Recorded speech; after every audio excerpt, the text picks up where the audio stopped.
আমি চ্যালেঞ্জ করলাম এরা না, এদেশে ইসলাম আনছে ওলিয়া উলিয়া গাউস কুতুব দরবেশা সুফিবাদের মাধ্যমে আসছে। এইভাবে বলে মানুষ, এইভাবে কথা বলে মানুষের রক্তের উপরে এত বড় বেঈমানি মানুষ সহ্য করে কিনা দেখা যাবে। আমাকে মেরে ফেলতে পারবেন গুলি করে। 3টা জেনারেশন নষ্ট করে ফেলতেছে, 3 জেনারেশন নষ্ট হয়ে যাচ্ছে সমন্বয়কের নামে, ছাত্র রাজনীতির নামে।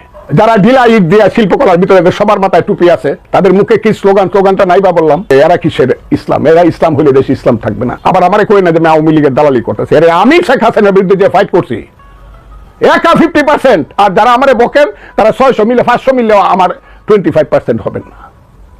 কাজে আমি ওদের করতেছি না। এই দেশে গণতন্ত্র আসুক। আপনারা যদি বলেন ইসলাম আসুক, আমার কোনো আপত্তি নেই, ভোটে আসেন। আমি বলবো গণতন্ত্র আসুক, ভোটে আসেন। আপনারা যদি বলেন ইসলামিক শরিয়া আইন করবেন, আমার কোনো আপত্তি নাই, ভোটে আসেন। আমি বলবো না, আমি শরিয়া আইন চাই না। আমি এই দেশে আধুনিক সমাজ ব্যবস্থা চাই। আমি এই দেশে মানুষের পেটের ভাত পরনের কাপড় চাই। আমি এই দেশে 5 বছর পরে পরে একটা মানুষ তার ভোট দেওয়া তার বাড়ির পাহারাদার রাখবে, সেই ধরনের গণতন্ত্র চাই। সঠিক ভোট হবে। আপনারা করেন। আপনার যদি ইসলামের পক্ষে মানুষ ভোট দেয় সেলিউট, আপনারা শাসনতন্ত্র করেন। আর যদি আমার পক্ষে মানুষ ভোট দেয়, তাহলে আপনারা 72 সনের সংবিধান বদল করার মতো চিন্তা করেন কি করিয়া। এটা 30 লক্ষ লোকের রক্তের উপর দিয়ে 72 সংবিধান আসছে। প্রত্যেকে কোন বেড়ারে আনছেন? আমেরিকা থাকে 40 বছর যাবত, বাপদাদার নাম নাই সানমল্লের বিয়ে। বাপদাদা, আবার বললাম বাপদাদার নাম নাই সানমল্লের বিয়ে। ওই বেটা আমেরিকার নাগরিক, তাকে দিয়ে আইসা আমার সংবিধানের 3টা স্তম্ভ 3টা মূলনীতি কেটে দিলেন। সাহস তো কম না। আচ্ছা দেখা যাবে তো মানুষের রক্তের উপরে এত বড় বেঈমানি মানুষ সহ্য করে কিনা দেখা যাবে। আমাকে মেরে ফেলতে পারবেন গুলি করে। কিন্তু আমি যে কথাগুলো বলে গেলাম, মানুষকে বলে গেলাম যে মুক্তিযুদ্ধের বড় দুর্দিন। আপনাদের আমি হাত জোর করে বলি, বাঙালি আপনারা, বাংলাদেশের মানুষ 18 কোটি মানুষ, আপনারা সজাগ হন। এটা আফগানিস্তান না, এটা ইরান না, সিরিয়া না, ইরাক না, এটা তুরস্ক না, এটা বাংলাদেশ। আমরা 1000 বছর যাবৎ পদ্মা মেঘনা যমুনা পারের মানুষ, সিন্ধু পারের মানুষ। আমরা 1000 বছর যাবৎ হিন্দু নয়, ওরা মুসলিম, জিজ্ঞাসে কোন জন, কান্ডারি বলো, ডুবিছে মানব সন্তান আমার মার। ধর্মনিরপেক্ষতা ও সাম্প্রদায়িকতাকে অবলম্বন করে এই ভারতবর্ষে বাস করেছি। ব্রিটিশরা এসে কিছুদিনের জন্য আমাদের মধ্যে দ্বন্দ্ব সৃষ্টি করে ভারতবর্ষ ভাগ করেছে, বাংলা ভাগ করেছে। দেখছি ইতিহাস। এর বাইরে যারা কথা বলতে চান তারা মানুষের কাছে যান। আমিও যাব, আমার দলও যাবে। যে এই দেশে মুক্তিযুদ্ধ চাই নাকি 47 চাই, যান। যদি মানুষ 47 চায়, যান না 47-এ। কিন্তু এর বাইরে যাওয়া যাবে না। এই দেশে 18 কোটি মানুষের দেশ, দেশটা মানুষের। এই মানুষ তার বাড়িতে কাকে পাহারাদার রাখবে সেটা আসিলেন এরকম টিংটিঙ্গা। 47 কেজি ওজন ছিল, এখন ওজন হচ্ছে 85 কেজি। গালের উপরে গাল উঠছে, টকটকে আপেলের মতো গালের রং দেখা যায়। 4 কোটি টাকা দামের গাড়ি দৌড়ান, মজা করেন বাংলাদেশের মানুষকে নিয়ে। সারা দেশ শেষ করে দিচ্ছেন কিসের নামে? সমন্বয়কের নামে। সারা দেশ প্রতিদিন বাংলাদেশে শত শত মিথ্যা মামলা হচ্ছে। এখন আর আওয়ামী লীগের বিরুদ্ধে তেমন মামলা হয় না, এখন শুধু টাকার জন্য মামলা হয়। প্রশাসন আর সেই সব সমন্বয়কেরা মিলে শুধু টাকা রোজগার করার জন্য মিথ্যা মামলা করতেছে। দেশটা এটা হয়ে গেছে জাহান্নাম। কারো মনে কোনো শান্তি নাই। আওয়ামী লীগের বিচার হোক, শেখ হাসিনার বিচার হোক, যারা অন্যায় করছে তাদের বিচার হোক। আমি তো না করি না, কই বিচার করেন না কেন? করে।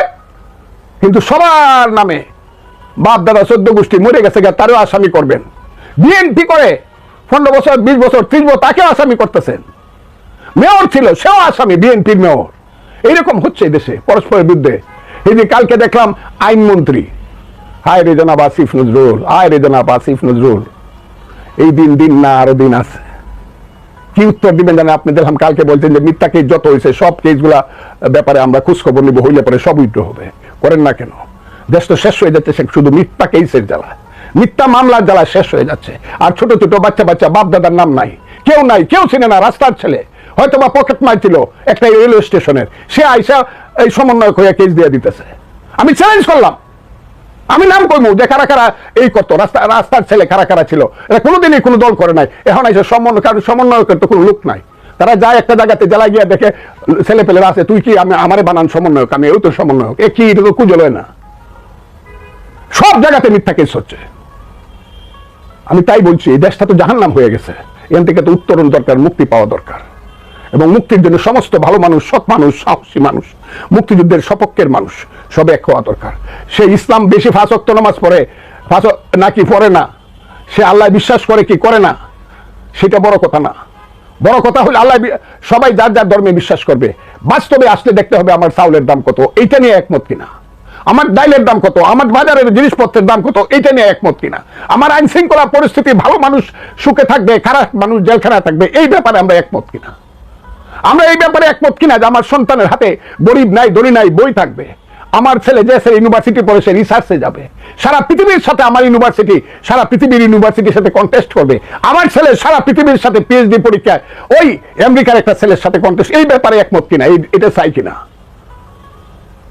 নাকি আমার ছেলেরা খালি সমন্বয় করব, লেখা নাই ফরা নাই সমন্বয়ক, সব খালি সমন্বয় করে ঘুরে বেড়াবো, ছাত্র রাজনীতি করবো। 3টা জেনারেশন নষ্ট করে ফেলতেছে, 3 জেনারেশন নষ্ট হয়ে যাচ্ছে সমন্বয়কের নামে, ছাত্র রাজনীতির নামে। আমরা ছাত্র আন্দোলন করছি, যুদ্ধে গেছি, যুদ্ধের পরে অস্ত্রটা দিল মেরে ফেলায় তো আবার সেই ইউনিভার্সিটিতে ভর্তি হয়েছি।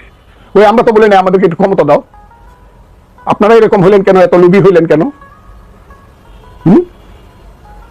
এত লুবি কেন আপনারা? আমি তো মুক্তিযুদ্ধ করছি, আমার বয়স তো আপনার চেয়ে বেশি ছিল। আমি তো এমএ, আপনি যেমন এখন এমএ পড়েন, আমি তো এমএ ফাইনাল ইয়ারে পড়তাম মুক্তিযুদ্ধে। আমি তো এসব বলি নাই যে বঙ্গবন্ধু বা তাজউদ্দিন সাহেব আমাকে একটু ক্ষমতার ভাগ দেন। আমি তো ইউনিভার্সিটিতে গেছি, আমি লেখাপড়া করছি। আপনারা কেন 3টা জেনারেশন 6 এর ছেলেরা পড়তো সমন্বয়কের পিছনে ঘুরে? কিন্তু কোনো লেখাপড়া নাই কোথাও। সব মাস্টাররাই, প্রিন্সিপালরা, হেডমাস্টাররা এখন সমন্বয়ককে ডরায়, সব ডিসিরা ইউনোরা এখন সমন্বয়কের নাম শুনলেই ডরায়। এটা ভীতিকর পরিস্থিতির সৃষ্টি হয়েছে এই দেশে। এই নিজেরা কালকে মারামারি করছে, রক্তাক্ত দেখলেই দেখা যায় বিপ্লব করে ফেলছে। ওই যে কত তারিখের বিপ্লব, 5ই আগস্টের বিপ্লব, এটা এখন প্রত্যেক দিন হইতেছে। এই যে রূপায়ণ অফিসে কালকে দেখলাম 5 জন রক্তাক্ত, মারামারি। ওই চিটাগাং গেছে মারামারি, বরিশাল গেছে, পিরোজপুর গেছে মারামারি, সব ময়মনসিংহ গেছে, বলে যে কোরআনের শাসন কায়েম করবে। জামাত এক সময় স্লোগান দিত, আল্লাহ আমাদের প্রভু, রাসূল আমাদের নেতা, কোরআন আমাদের সংবিধান, জেহাদ আমাদের পথ। এই তো জামাত। হ্যাঁ, তাদের এই পথ যদি মানুষ সমর্থন করে, ভোটের মাধ্যমে তারা আসবে, মানুষ যদি তাদেরকে ভোট দেয়, তারা দেশের রাষ্ট্র ক্ষমতা দখল করবে, আমরা তাদেরকে মেনে নিব। কিন্তু এর অর্থ এই না আমি যদি মুক্তিযুদ্ধের কথা বলার সঙ্গে সঙ্গে আমাকে বকাবকি করবে। আমাকে যে বকাবকি করা হয়েছে, আমি কি খারাপ কথা বলছি? এই দেশের আলেম উলামাকে তো সারা জীবন আমি শ্রদ্ধা করা মানুষ। আমার চেয়ে বেশি শ্রদ্ধা আলেম উলামাকে কারা করে? আমার চেয়ে বেশি শ্রদ্ধা কে খাজা বাবা মঈনুদ্দিন চিশতি রহমতুল্লাহ আলাইহি করে? আমার চেয়ে বেশি শ্রদ্ধা কে ওই যে মদনপুরে শুয়ে আছে নেত্রকোনা শাহ সুলতানকে কে করে? আমি তো মাসে মাসে বছরে বছরে আমি তো যাই হযরত শাহজালাল মুজাদ্দিদ ইয়ামিন রহমতুল্লাহ আলাইহির মাজারে, শাহপরানের মাজারে, শাহ আমানত শাহর মাজারে, সমস্ত বাংলায় যারা ওই রাজশাহীর সেই শাহ মখদুমের মাজারে যারা এই দেশের সুফিবাদের মাধ্যমে ইসলাম আনলো, এরা আনছে নাকি? অনেক কথা কইলে আমারে বকবো। এরা আনছে এদেশে কি? এদেশে ইসলাম আনছে ওলিয়া উলিয়া গাউস কুতুব দরবেশ শাহ সুফিবাদের মাধ্যমে আসছে। আমি চ্যালেঞ্জ করলাম, চ্যালেঞ্জ করলাম, চ্যালেঞ্জ করলাম, এরা না, এরা না যারা আমাকে বকাবকি করে। এই দেশে ওলিয়া উলিয়া গাউস কুতুব দরবেশ সুফিবাদের মাধ্যমে ইসলাম আনছে। যখন এই দেশে ইসলাম আসে, তখন মক্কা মদিনা সিরিয়া দামেস্কে ইসলামের নেতৃত্ব ছিল না। ইসলামের নেতৃত্ব ছিল বাগদাদে আব্বাসীদের হাতে, এবং সুফিবাদের মাধ্যমে আসে হযরত আব্দুল কাদের জিলানী রহমতুল্লাহ আলাইহি, হযরত মাইনুদ্দিন চিশতি রহমতুল্লাহ আলাইহি, শাহ মুহাদ্দিস রহমতুল্লাহ আলাইহি। এদের